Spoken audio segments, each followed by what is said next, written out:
तो आज का वीआईपी शेयर यानी वो शेयर जो कि फंडामेंटली मजबूत है और लंबी अवधि के लिए आप वहां पे निवेश कर सकते हैं, वो पिक बताने के लिए आज हमारे साथ शाहीना मुकद्दम जुड़ चुकी हैं। हाय, वेरी गुड आफ्टरनून शाहीना, बताइए कौन सा स्टॉक लाई हैं आज हमारे दर्शकों के लिए आप। दोस्तों, अगर आप बाज़ार में अपना पैसा इन्वेस्ट करना चाहते हैं तो अभी जुड़े एंजल ब्रोकिंग के साथ में, क्योंकि यहाँ आपको मिलती है एक अच्छी एडवाइस और भरोसेमंद सर्विस, और यहाँ अकाउंट ओपन करना भी है बिल्कुल फ्री ऑफ कॉस्ट। तो आज ही जुड़े एंजल ब्रोकिंग के साथ में। अकाउंट ओपनिंग लिंक डिस्क्रिप्शन में है, आज ही अपना अकाउंट ओपन कराएं। Good afternoon to you and your viewers.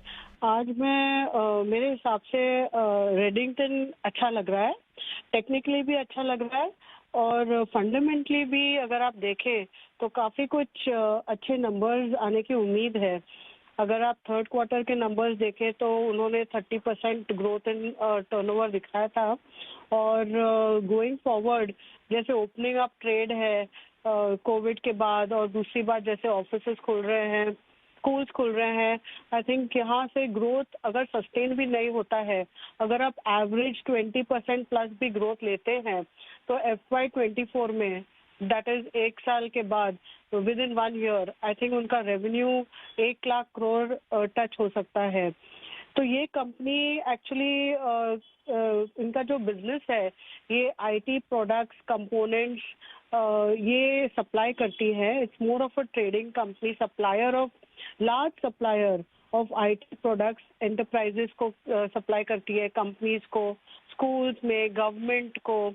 तो आई थिंक यहाँ पर जो ग्रोथ है ये अच्छी हो सकती है। दूसरी बात है कि ये अभी लॉन्ग टर्म के लिए भी प्रिपेयर कर रहे हैं, जैसे गुड सेगमेंट्स, ग्रोथ सेगमेंट्स में जाने के लिए, जैसे क्लाउड है, सोलर प्रोडक्ट्स है, लॉजिस्टिक्स सर्विसेज है। तो ये सब अभी स्मॉल है, अभी तो छोटे हैं as compare to the turnover size, but यहाँ पे वो हायर मार्जिन भी है और ग्रोथ भी अच्छा रहेगा।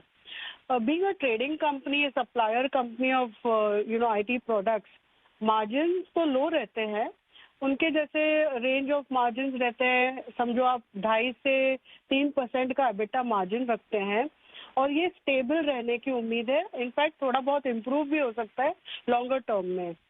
तो इस हिसाब से मेरे माय व्यू इज दैट ये काफ़ी स्ट्रॉन्ग कंपनी है, बोथ फॉर द मीडियम और लॉन्गर टर्म।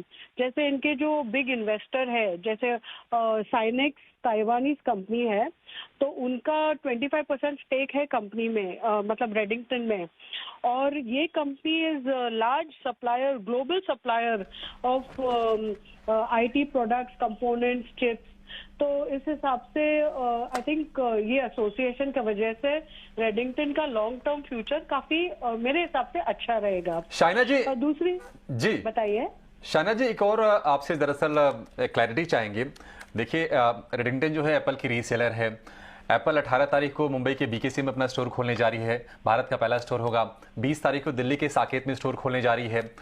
तो इस डेवलपमेंट को आप कैसे जोड़ के देख रही हैं इस खबर से? क्या रेडिंगटन पर इसका कुछ असर पड़ेगा या फिर नहीं?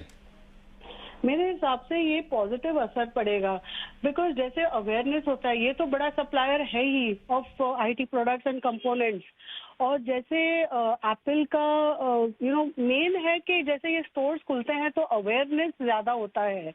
वो स्टोर के प्रोडक्ट सेल्स तो होंगे, ठीक है, बट वो अक्रॉस इंडिया उनका अवेयरनेस प्रोडक्ट का होगा, फिर उनके कंपोनेंट्स है, सप्लाईज है, तो काफी कुछ मेरे हिसाब से अगर आप थोड़ा medium to longer term view लेते हैं तो ये पॉजिटिव रहेगा, ये नेगेटिव नहीं रहेगा। It is in my view like that. और दूसरी बात अगर आप देखें तो अगर इनके जो वैल्यूएशंस है, एक तो ये है, दूसरी बात मुझे उनके वैल्यूएशंस भी बहुत अट्रैक्टिव लगते हैं। तो आई थिंक अगर आप 1 ईयर फॉरवर्ड लेते हैं तो रेडिंगटन इटसेल्फ, उनका जो EPS है मेरे हिसाब से क्लोज टू अबाउट 21-22 रुपीज का EPS होगा, और अगर उनका जो अभी करंट P देखते हैं तो इट्स अबाउट 9। तो अगर आप 10 का P लेते हो 1 ईयर फॉरवर्ड तो इस हिसाब से 220 का प्राइस टारगेट हो सकता है। तो इन दिस डिफिकल्ट मार्केट और वॉलेटाइल मार्केट तो ये हमको मेरे हिसाब से एक अपॉर्चुनिटी मिल रही है to buy into a stock which is fundamentally strong, valuations attractive. And जैसे आपने बताया एप्पल का, इनफैक्ट ये बड़े सप्लायर हैं और उनका जैसे मार्केट में मार्केट शेयर बढ़ता है इंडिया में, तो ये इनडायरेक्टली रेडिंटिंग को भी फायदा हो सकता है। तो of course we'll have to keep watching it closely, but as of now this is my opinion.